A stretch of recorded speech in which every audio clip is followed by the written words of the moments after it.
Assalamualaikum warahmatullahi wabarakatuh.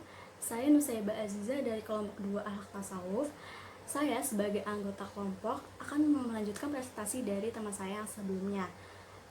Yang saya akan bahas sekarang adalah tentang faktor internal pembentukan akhlak manusia. Sebelum masuk poin yang pertama, saya akan menjelaskan terlebih dahulu apa itu faktor internal. Apa sih faktor internal itu?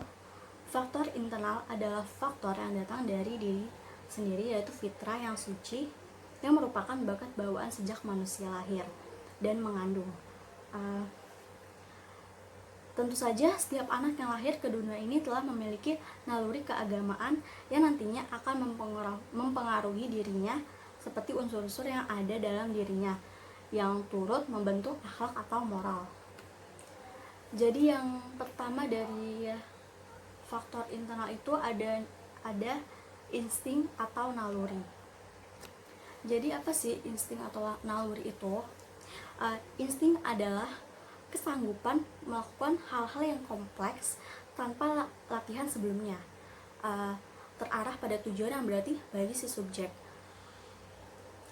tidak didasari dan berlangsung secara mekanis. Jadi maksudnya itu naluri-naluri alamiah yang terarah pada tujuan yang berarti bagi si subjek itu dan gak didasari secara mekanis.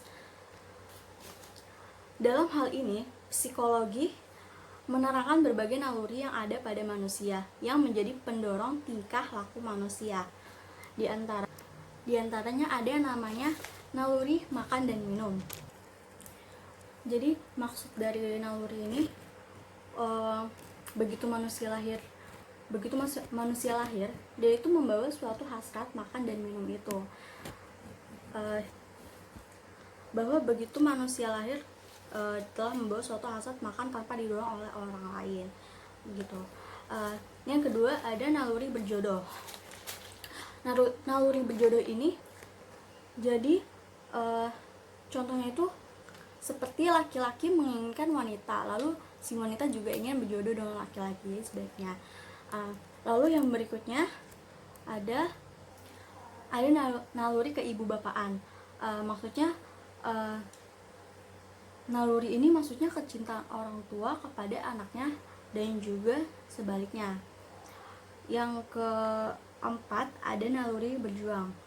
Maksud dari berjuang di sini itu misalnya dia itu membela diri dari seorang yang diserang oleh musuhnya. Jadi kita membela diri begitu. Yang selanjutnya ada naluri bertuhan. Naluri bertuhan itu tabiat manusia mencari dan merindukan penciptanya yang mengatur dan memberikan rahmat kepadanya. Naluri ini disalurkan dalam hidup beragama. Berarti ada kaitannya dengan agama. Jadi yang selanjutnya ada naluri memiliki sesuatu. Jadi untuk naluri memiliki sesuatu ini, tabiat manusia untuk menguasai apa yang diinginkan menjadi miliknya. Berarti keinginan apa yang akan menjadi miliknya gitu. Yang selanjutnya atau yang ketujuh, naluri ingin tahu dan memberitahu. Jadi tabiat manusia yang cenderung penasaran dengan hal yang baru dan memberi penjelasan kepada manusia lain tentang pengetahuannya. Naluri selanjutnya ada naluri merasa takut atau bahagia, bahwa manusia bisa merasa takut dan tidak tenang jika dianggap berbahaya, atau tidak menyenangkan dan merasa senang jika dipenuhi keinginannya.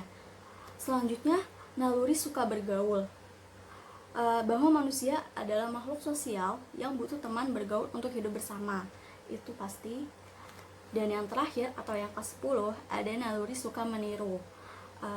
Tabiat manusia mempraktekkan dan mengikuti apa yang dilihat dan dirasakan atau dipahami.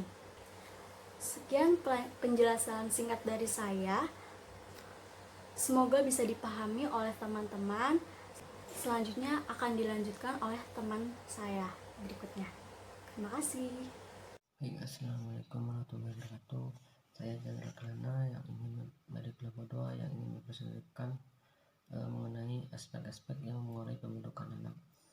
Adapun faktor-faktor yang mengaruhi ahlak pada khususnya dalam pendidikan, pada umumnya ada 3 hal, yaitu yang pertama adalah nativisme, yang kedua empirisme, dan yang ketiga adalah konvergensi.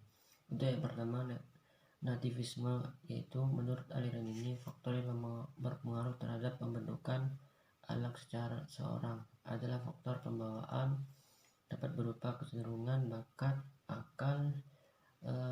Jika seseorang sudah memiliki pembawaan atau kecenderungan kepada yang baik, maka dengan sendirinya orang tersebut akan menjadi baik pula. Begitu juga sebaliknya. Dalam aliran ini tampaknya begitu yakin terhadap potensi batin yang ada. Aliran Hinduisme dalam pembentukan baik dan buruk, namun dalam aliran ini tampaknya kurang menghargai peran pembinaan dan pendidikan. Untuk yang kedua adalah empirisme. Menurut aliran ini, faktor yang paling berpengaruh terhadap pembentukan akhlak seseorang adalah faktor dari luar, yaitu lingkungan sosial, termasuk pembinaan dan pendidikan yang diberikan. Jika pendidikan dan pembinaan yang diberikan itu kurang baik, maka orang itu akan menjadi baik. Begitu pula sebaliknya. Dan untuk yang ketiga adalah konvergensi. Menurut aliran ini berpendapat bahwa faktor yang mempengaruhi pembentukan akhlak seseorang adalah faktor internal, yaitu pembawaan seseorang, dan disertai dengan faktor eksternal, yaitu pembinaan, pendidikan, dan interaksi dalam lingkungan sosial.